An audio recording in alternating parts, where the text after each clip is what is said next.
Yung ikaapat na estrella daw ay dadapo na sa Dadapo balikan na. Aba. ni General Nartates, RH52 Edniel Parosa.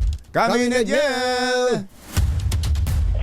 Kinumpirma Jared Anthony, kinumpirma ngayon ng pambansang pulisya, matatanggap na ni Acting Chief Jose Melencio Nartates Jr. ang ikaapat na estrella sa kanyang balikat at opisyal nang ihirangin bilang Police General. Ayon kay PNP Public Information Chief Police Brigadier General Randolph Tonyo, nakatakda itong downing of rank ni Nartates sa Malacanang mismo ngayong Miyerkules. Alas 11 ng umaga itong tentative schedule.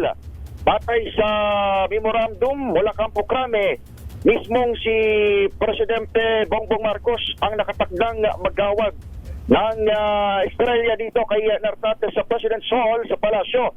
Kasunod naman ito ay bibigyan ng arrival honor si Nartates dito sa kanyang pagbabalik sa PNP headquarters bilang simbolo na opisyal na pagtapak sa Camp Crame bilang 4-star general at officially PNP chief. Ang tabayaran ay pang update at maya-maya ay bubuksan din ng Crame itong coverage of course para sa kanilang bagong police general. Ako sa Edniel Parosa, nag-uulat para sa DZRH. Una sa Pilipinas, una sa Pilipino. Thank you, Edniel!